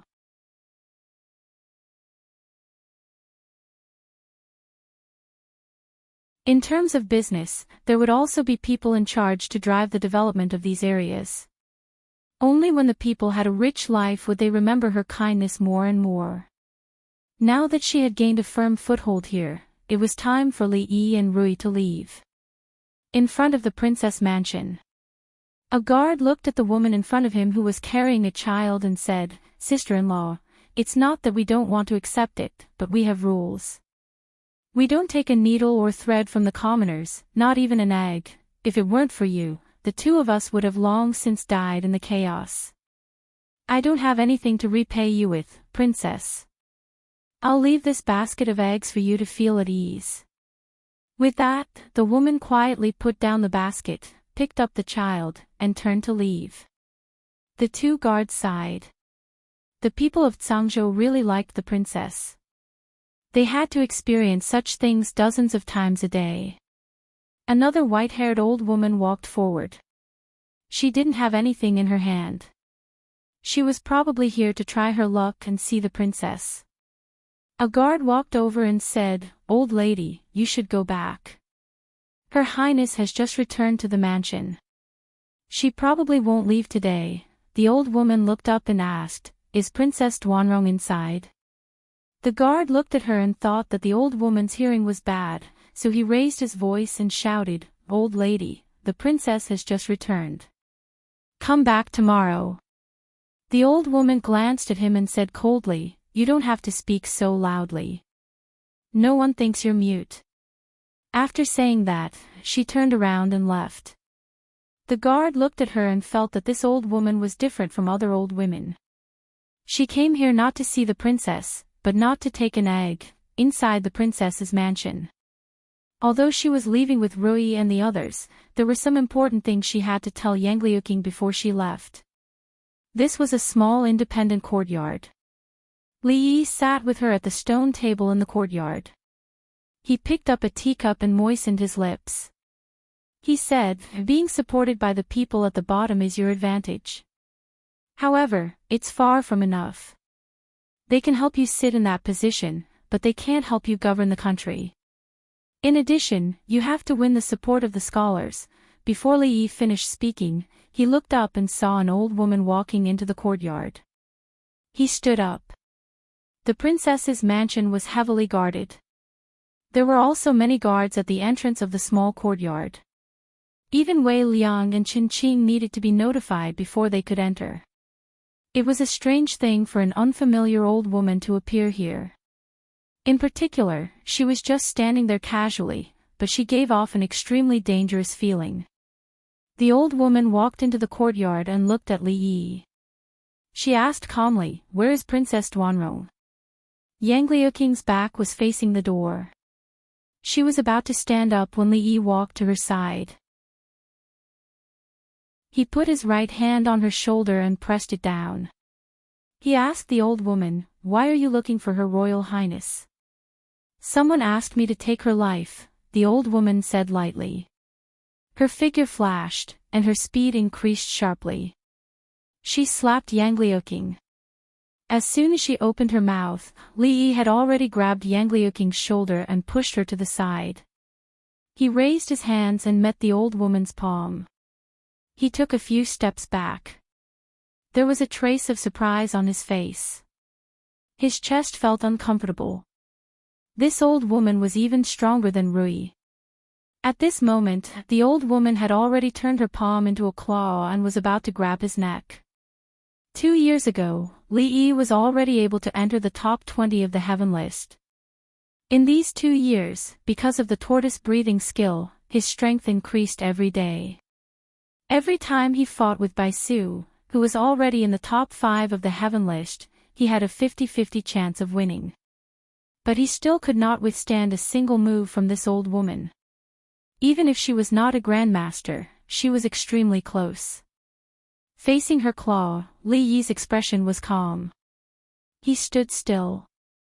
The old woman's body also stopped. One of her hands was already placed on the young man's neck, but she could not move an inch further. She could not use any strength, and it was extremely difficult to use her inner force. Beside her, the young woman's slender white hand was placed on the old woman's neck. She looked at her calmly and gently said 2 words. "Let go." The old woman released her hand from the young man's neck. The young woman also let go of her neck. 2 of her major acupoints had been sealed just now.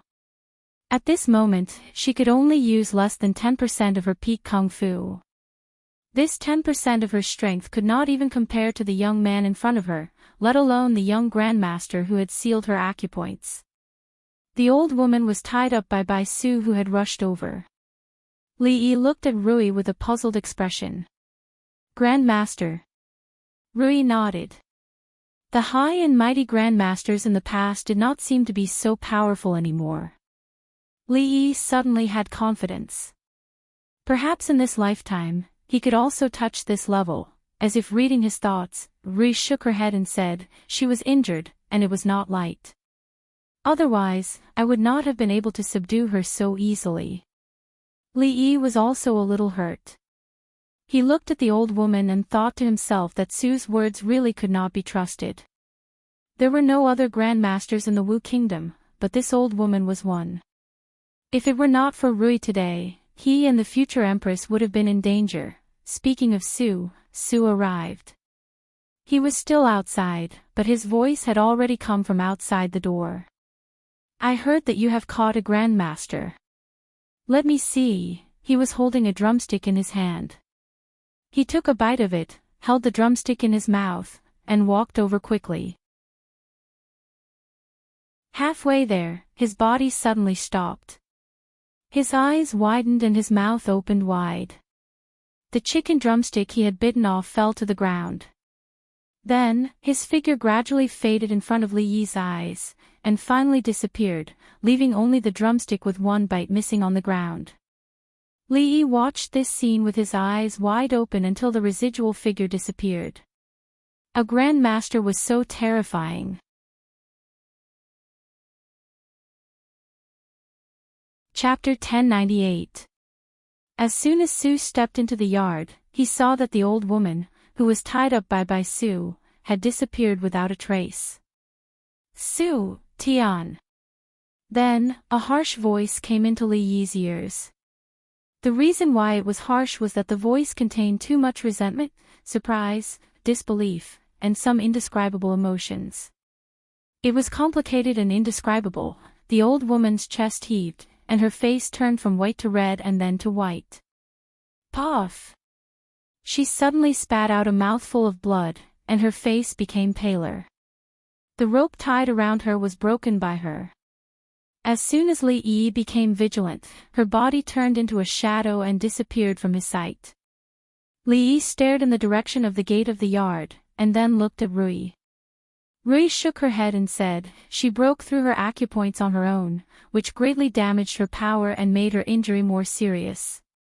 If she doesn't take good care of herself, she will never be able to return to the Supreme Power realm.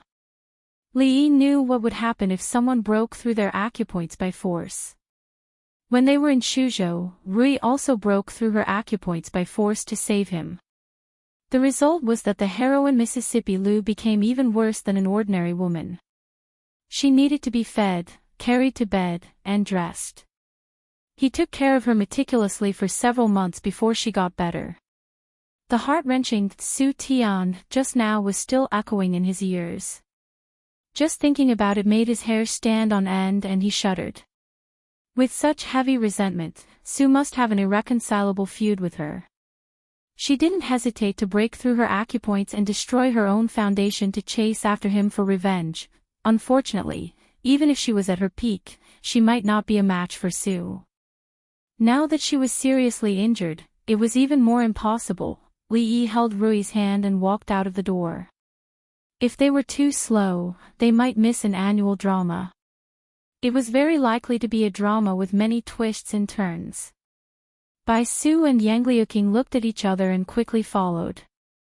Outside the princess palace, the old woman stood on the street and looked around. That person's figure was already gone. She seemed to be in a daze as she screamed. Su Tian! Su Tian, come out! You had the ability to do such a thing in the past. Why don't you have the ability to come out now? Come out! Outside of the princess's mansion, there were already many commoners gathered. At this moment, they were looking at the old woman in the middle of the road with astonishment and confusion. Li Yi held Rui's hand and stepped out of the princess mansion. The door of the princess residence was broken, and no one knew who did it. What did he do? Li Yi looked at the old woman who was on the verge of going crazy. Could it be that when Su was young, he also had a romantic debt? How could someone fall for someone like him? This old lady didn't seem to be blind. Xiao. A figure dashed over from afar and stopped 30 feet away from the old woman. It was a white-haired old man. His hair was messy and he looked travel-worn. He looked a little flustered. He looked around and saw the broken door of the princess residence. Then, he looked at the old woman and said hoarsely, "You've already done it." The old woman didn't seem to see him. Her eyes were unfocused as she said hoarsely, "Su Tian, come out, come out." Crazy woman, what did you do to Qing, In a rage, the white-haired old man's body swayed and appeared in front of the old woman. He pressed his palm on her shoulder. The old woman took a few steps back and spat out blood again. However, she didn't fight back. She just stood there and stared blankly in front of her. Li Yi looked at Rui. Before he could say anything, Rui nodded slightly and said, Grandmaster. Su had once said that it was impossible to see a grandmaster here. In just a quarter of an hour, he had seen two. Strange Su was indeed Strange Su. His words couldn't be trusted easily. Crazy woman, I won't argue with you for chasing me all the way here. But you harmed Xing'er, so I'll make you pay with your blood. On the long street, the old man looked at the old woman. His face was full of anger. He said in a stern voice and slapped the old woman's chest. Bang! This was not the sound of his angry slap landing on the old woman's body. Out of nowhere, a foot stretched out and kicked him in the chest. He flew backward and fell to the ground in a sorry state. He took a few steps back and patted his chest. When he looked up, he was suddenly stunned and said in shock, Strange Su, why is it you? Then, he pointed at the old woman and said, Quick, help me catch her. I have an irreconcilable hatred with this crazy woman. Don't let her escape. Su looked at him expressionlessly and said indifferently, Get lost. The old man was stunned. Then, his face became extremely ugly and he asked, Su Tian, what do you mean by this? Su ignored him and turned around to help the old woman tidy up her clothes. He carefully wiped the blood from the corner of her mouth and sighed. You might not be able to return to the Grandmaster realm for the rest of your life if you force your way through. Why bother? The old woman looked at him and said with a smile, I became a Grandmaster so that I can catch up to you one day. When I catch up to you, being a Grandmaster means nothing to me. Li Yi didn't expect that one day, he would eat Su's dog food. Indeed, one couldn't judge a book by its cover. Even the sloppiest person could show off dog food. The white-haired old man looked at the opposite side and said again, Su, shut up. Li Yi glared at him. Su, what Su? Don't you know how to read the situation? The old man patted the footprint on his chest and his breathing became heavier. It had been a long time since someone had talked to him like this.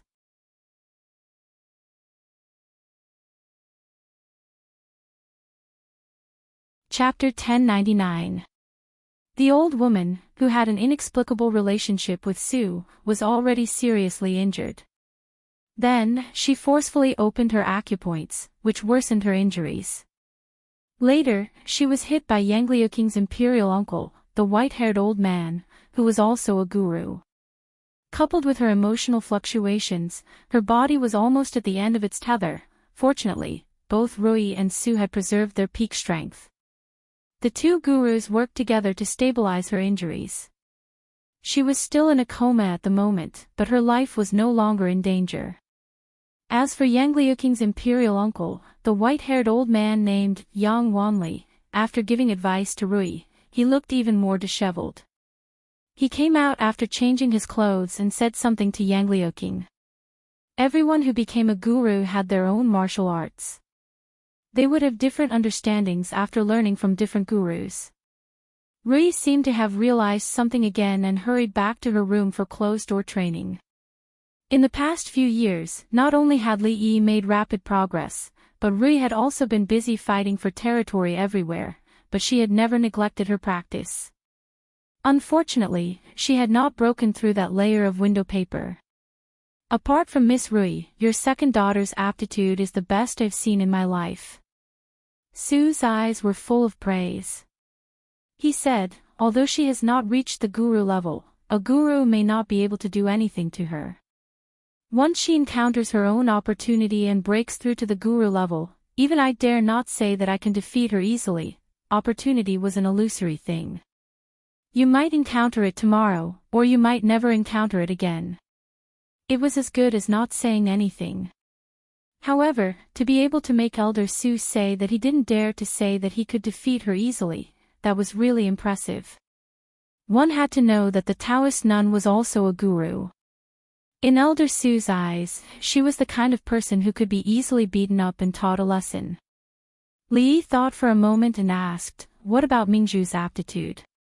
She has excellent aptitude, but her heart is tired. Su shook his head and said, if this goes on, my martial arts will not improve, and I won't have any hope of becoming a grandmaster in this life. Li Yi's heart ached. Mingzhu's dedication to martial arts was not inferior to Rui's. One of her biggest wishes was to become a grandmaster one day. But Li Xian, that bastard, had handed over such a big country to her to manage. How could she have the time to practice hard? However, there were also benefits to this. He was now able to fight evenly with Bai Su, who was ranked 5th on the heavenly list. If he took a step forward and Mingzhu took a step back, it would be equivalent to Mingzhu taking 2 steps back. After a while, when he returned to the capital city, wouldn't he be able to turn over a new leaf? It was not easy to become a grandmaster. It was not something that could be achieved through hard work. He now understood that sometimes, chicken soup for the soul did not work. Those who could become grandmasters were people with excellent aptitude. This fact was actually very cruel. Some people were born to be grandmasters. Even a sloppy person like Su had amazing aptitude. Some people, no matter how hard they practiced, had limited aptitude and could only stop below the grandmaster level. Li Yi looked at Su with some expectation and asked, what about my aptitude? You? Su looked at him and twitched the corner of his mouth. Hee hee. It was used to express mockery, disdain, perfunctory, end of chat, and awkward silence. Li Yi knew that compared to Mingzhu, Rui, and Rui, he was indeed not a person with amazing aptitude. But he did not have to make this expression of a toad wanting to eat swan meat. Li Yi was silent for a moment, then suddenly looked up at him and asked, Su and Senior Tian, what on earth is going on? Who wouldn't hurt each other? You stab me, I stab you, back and forth, fair and just. Senior Tian was that old woman who was a grandmaster. This time it was Su's turn to be silent. He was silent for a moment and was about to speak when Li Yi reached out his hand and said, don't say it first. Let me guess. The story of the two of them was actually not difficult to guess. Based on old Su's obsession with martial arts, the words that the old woman shouted on the street, and his expression of love, hate, resentment, and joy when he looked at old Su, if he was so stupid that he couldn't even guess this story, how did he get Rui, Zumo, and Ruoqing? Why don't I tell you a story first? Li Yi thought for a moment and said, once upon a time, there was a woman in Jianghu who vowed to become a grandmaster. When she carried a sword and rode a horse, she decided to march on the road of a grandmaster without stopping. Suddenly, a man appeared and hugged her tightly, telling her that he wanted to spend the rest of his life with her, see all the romance in the world, and taste all the warmth and coldness of the human world. Old Su buried his head even deeper, letting Li Yi know that his train of thought was correct. The woman was very happy when she heard these words. She broke her sword and let go of the horse, wanting to spend the rest of her life with him, see all the romance in the world, and taste all the warmth and coldness of the human world. But when she looked back, he was gone. Li Yi looked at him and said, this is the story of a heartless man abandoning an infatuated woman. Are you that heartless man? I let her down. Elder Su sighed, then shook his head and said, but there's one thing you're wrong about. What is it? She is not a woman in Jianghu. When he said this, there was a rare gentle smile on his face, and he murmured, she is a young lady from a rich family. After I became a grandmaster, I was still no match for her. All these years, I've been desperately practicing martial arts and improving myself, just so that one day, I could come back above board, but I didn't know that after she broke through, she couldn't let go of the knot in her heart. Over the past decades, her martial arts didn't improve, but regressed. Li Yi was right. Su was indeed a man with a story. The story was full of twists and turns, with many twists and turns. It was unexpected but reasonable, and it could be called the first tragic drama of the year. Thinking of the most important thing in this story, Li Yi looked at him and asked, what about the person who made a bet with you that year? Has he become a grandmaster? Su looked to the other side, where the white-haired old man was talking to Yanglioking. Looking at his white hair, Li Yi then thought of the old man's desperate practice in the past few years. It was not difficult to imagine how much he had suffered in the past decades. Then he thought of the old woman who was still in a coma. What a sin, he sighed, patted Su on the shoulder, pointed to the white-haired old man, and said, "If I were you, I would drag him out and bury him alive."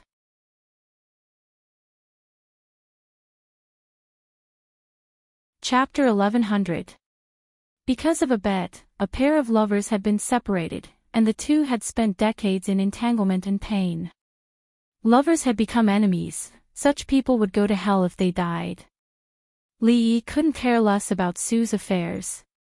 He still owed a lot of romantic debts, so he was not interested in or qualified to care about other people's affairs. He sighed, stood up, and was ready to go to Rui to see what was going on. Rui couldn't overcome that hurdle.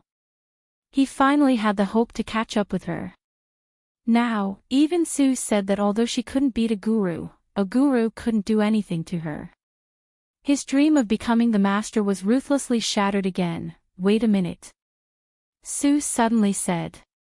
Anything else? Li Yi looked at him and thought to himself that this guy was really an unromantic guy. His old lover was hurt so badly, but he didn't stay by her side. Instead, he was here chatting with him. Even if he didn't know how to make a woman happy, he should have just asked. Did he have that mouth just to chew on a drumstick? Why didn't he know why he had been single all his life? He should have been more careful. Su looked up at him and said, "Although you don't have a good aptitude for martial arts, you know how to make a woman happy. Teach me." Li Yi shook his head and said, "You're wrong. I don't have a good aptitude for martial arts, and I don't know how to make a woman happy. You can ask the one who made the bet with you. Maybe he knows. If he knew, he wouldn't have lived alone for the rest of his life." Su looked disdainful, then looked at Li Yi and said, "I take back what I said just now. Although your aptitude is mediocre, with the help of magic skills, it's still possible for you to enter that realm in the future if you have the opportunity." Li Yi felt that his greatest weakness was that he was soft-hearted. Even though he had just been stabbed in the heart, he thought about how Elder Su had helped them a lot over the past few years. Elder Su had worked hard and was often abused by second-grade uncle, so he sat down. "Considering your situation, I won't teach you the 36 stratagems of picking up girls. You can't be so boring. I'll teach you the 500 lines of love first. Remember it carefully." Su was actually quite amazing. He didn't need to pick up girls, and the girls would come to him on their own. Their relationship was also vigorous and not conventional at all, being hunted by a grandmaster-level lover all over the world, hiding for decades. How could there be a second romantic love like this in this world? This kind of romance could only be compared to the first day he came here, when Rui snatched him up the mountain and gave him to Rui. After a while, Su walked out from inside and said, "That senior has woken up." Li Yi looked at Su and gave him an encouraging look. Su took a deep breath, stood up, and walked inside. Li Yi saw Rui and Ruoqing walking over from the side. Rui looked at him and asked, "How come I've never heard of hubby's 36 stratagems for picking up girls? I've never heard of 500 lines of love either. Where did hubby use those words of love?" Li Yi was stunned on the spot. Rui looked at Ruoqing and asked, "Have you heard of it?" "No." Ruoqing shook her head with a smile. Rui looked at him and asked, "Did you say all those words of love to Sister Zuemo?" Many people had died in Sangzhou. Zuemo felt that Li Mu was still young and not suitable to stay here, so she took her back to Rui City very early. Li Yi couldn't explain himself for a while. In all honesty, he had always treated them with sincerity. He had never used these superficial things without any sincerity. Ahem. What are you talking about? How can I favor one and discriminate against the other? There's no such thing. Li Yi coughed lightly and said, "Let's go watch the fun and bring me a handful of melon seeds." Su had been insensitive for decades and had only learned a little theory. It was difficult to apply it to practice. Li Yi was really worried that he would mess things up. That senior was already seriously injured. If he was a little more agitated, the consequences would be unimaginable. He sat on a stone chair on the other side of the yard. From here, he could see into the room. He ate melon seeds while paying close attention to the situation in the room. In the room, the old woman was lying on the bed with a pale face. Su walked over, put a quilt behind her, and helped her sit up. Then he sat by the bed. The two of them didn't look at each other and were silent. The frequency at which Li Yi ate melon seeds slowed down. After waiting for a while, he saw Su take out something from his sleeve and say, "Do you want some candy?" Although they were far away, Li Yi still saw it clearly. It was a piece of white rabbit creamy candy. White rabbit creamy candy. He had just said that women liked surprises and romance. From time to time, he would give them some small things. They didn't need to be expensive to please them. How did he interpret small things as white rabbit creamy candy? Li Yi felt that he should give up. In fact, he and Yang Liuking's imperial granduncle seemed more compatible. However, what happened next was completely out of his expectations. Su handed the white rabbit creamy candy to her and asked, "Do you want some candy?" The old woman on the bed nodded and said, "Yes." So Su peeled off the wrapper and put the milk candy into her mouth. He asked, "Is it sweet?" The old woman nodded again. "Sweet. Sweet." It was really sweet. The melon seeds in Li Yi's mouth tasted like dog food. He vaguely understood one thing.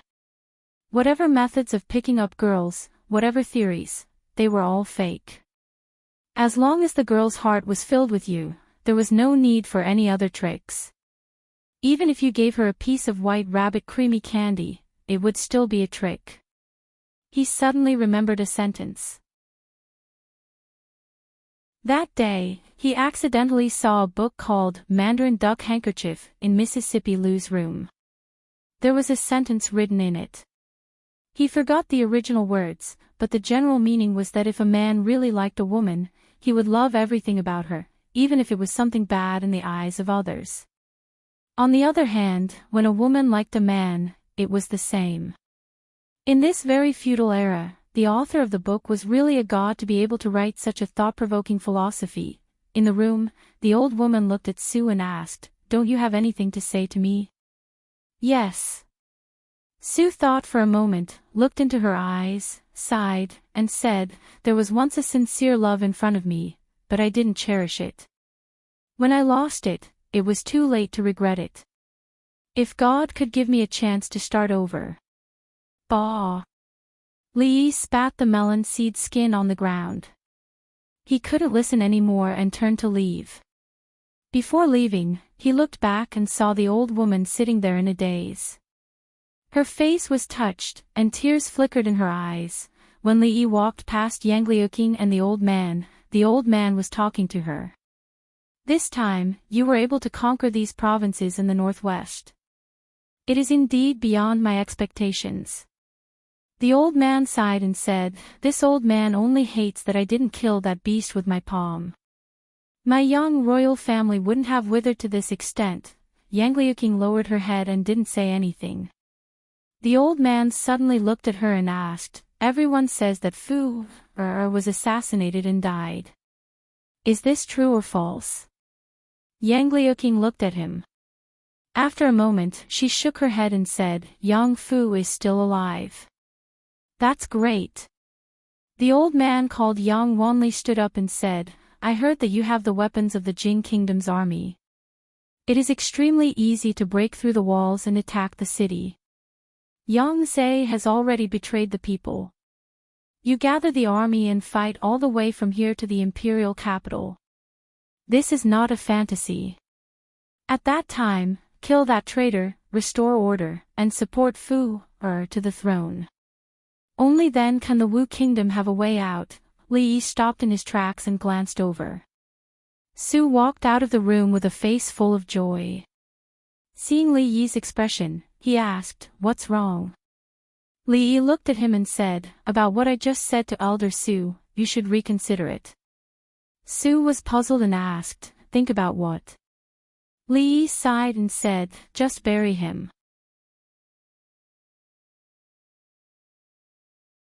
Chapter 11:01. This old man also did not expect that you would be able to obtain so many divine weapons from the Jing Kingdom. With the help of these things, as long as you have more than 100,000 soldiers, you will be invincible and invincible. No city will be able to stop you. In at most a year, you will be able to subdue all of the provinces and counties of the Wu Kingdom and bring your army to the imperial capital. The old man called Yang Wanli spoke in high spirits as if he had already seen the scene he had described. He was completely unaware that the atmosphere had already quietly changed. Yang Liuqing lowered her head with a complicated expression. Li Yi's gaze suddenly became emotionless. Su Tian looked at him and slightly shook his head. Yang Liuqing raised her head to look at Li Yi. Her lips moved.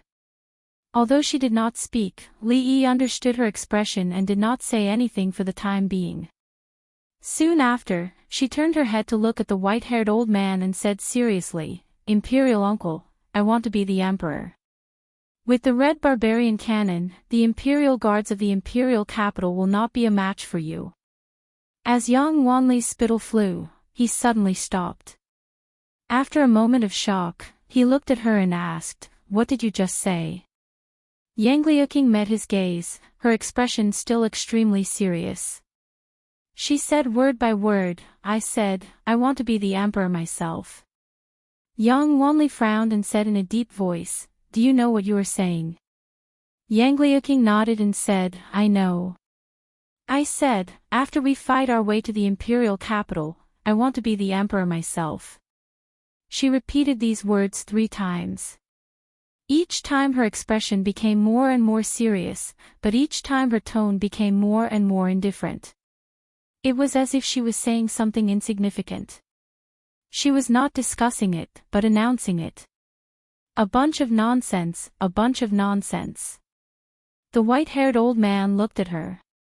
Before he could reprimand her, Su patted his shoulder and said, "Come with me." The white-haired old man glanced at Yang Liuqing and followed Su to the other side. Su stopped and turned his head to look at him. He said, "You better give up on your previous thoughts." Yang Wanli frowned. "Su, what do you mean by this?" "I've seen Yang Fu." Su shook his head and said, "That child is already useless. Rather than letting him become the emperor, it would be better to let the Wu Kingdom continue to be in chaos." Yang Wanli glared at him and said, "Speak clearly." Su looked at him and asked, "Do you know why your niece could conquer the entire northwest of the Wu Kingdom in such a short time?" "Because they have the Jing Kingdom's Tian Fa and the red barbarian cannon." "Do you know where these things came from?" Yang Wanli was stunned, then shook his head. "That's Jiang of Silla from the Jing Kingdom. He gave me these things." Su pointed at Li Yi and continued, "You may not know who Jiang of Silla is, but it doesn't matter. All you need to know is why he helped your granddaughter." "Why?" "His disciple sprained his ankle." Su looked at him and said, "Because of that idiot grandson of yours. You may not believe it, but because of this simple reason, the world he obtained by killing his brother and father was gone with a bang." After listening to the story, Yang Wanli was stunned. When he came back to his senses, he looked at Su and asked, "Do you think I'm muddle-headed?" Su didn't answer. He looked at him and said for the last time, "The world of the Yang clan can fall into anyone's hands, but it can't fall into the hands of that idiot grandson of yours, and it can't fall into the hands of Yang Fu. Do you understand?" Yang Wanli looked at him for a long time and said in a deep voice, "What if I object? I will first cripple your martial arts." Su looked at him and said, "Don't look at me like that. You're no match for me right now. You can't even beat the second young mistress." Even if you're not injured, I can still cripple your martial arts. Yang Wanli didn't doubt his strength. Although he was injured, his eyesight and perception were still there. He didn't want to admit it, but he had to admit that the current Su was very strange, and he couldn't see through him. On the path to becoming a grandmaster, he had at least taken a big step ahead of them. Yang Wanli looked at him calmly. We've been friends for decades, and you want to cripple my martial arts. Su shook his head and said, I'm just advising you. Other than your granddaughter giving up on this herself, no one can stop her. You can't, I can't, and your grandson can't either. I won't do anything to you, but someone will. You can't even beat the second young mistress, what else can you do? Your man is here. Go and ask him yourself. Seeing Prime Minister Wang walk in, Su looked at him and said to him, I'll give you one last piece of advice. Don't mess with Jiang of Silla. After all, you can't even beat the second young mistress. He turned around and left. After taking 2 steps, he turned back and looked at Prime Minister Wang, saying, Wait a minute. He walked back and kicked Yang Wanli's butt, sending the latter flying. This kick is for the palm you just hit her with. His figure flashed and he chased after him. Another voice came from outside the door. This kick is for making her chase you for 2 months. This kick is for losing a bet with me. This kick is for my own will. Seeing Su walk in, Li Yi asked, Is it done? Su nodded and said, Don't worry. He's not a stubborn person. Otherwise, he would be the martial emperor now. I'm not asking him. Li Yi shook his head. Did it make any difference whether the old man did it or not? He couldn't even beat Rui. If he didn't listen to him, he could just drag him out and bury him. He looked at Su and said, I'm talking about the one in the room. Old Su blushed, which was rare. This was the first time that Li Yi had seen admiration on his face. Su nodded and said, You taught me a good way. Li Yi shook his head. It wasn't that he taught him a good way. It was that the old woman's feelings for him hadn't diminished after decades. Instead, they had become more and more mellow. He didn't believe that he could give a white rabbit creamy candy to a random girl on the street and hold her hand and say sweet words to her. It would be strange if the old hooligan didn't arrest him to take him to the officials. Uncle. Yang Liuqing walked to his side and said in a low voice. You are the future empress. You have to show the aura that you used to talk to your uncle just now. Li Yi looked at her and said, Stick out your chest and raise your head. Bai Su was standing next to Yang Liuqing, shoulder to shoulder. She didn't notice it before, but when she raised her head and raised her chest, the contrast between the two was a little obvious. Bai Su was very sensitive to certain things. She immediately noticed the difference between the two. She glared at Li Yi fiercely and turned away. Li Yi just wanted to cultivate Yang Liuqing's confidence. This time, he really didn't do it on purpose. But then again, Mississippi Lou's apprentice really didn't embarrass her. He didn't want to say that. What he wanted to say was that the current Yang Liuqing had already made him very satisfied.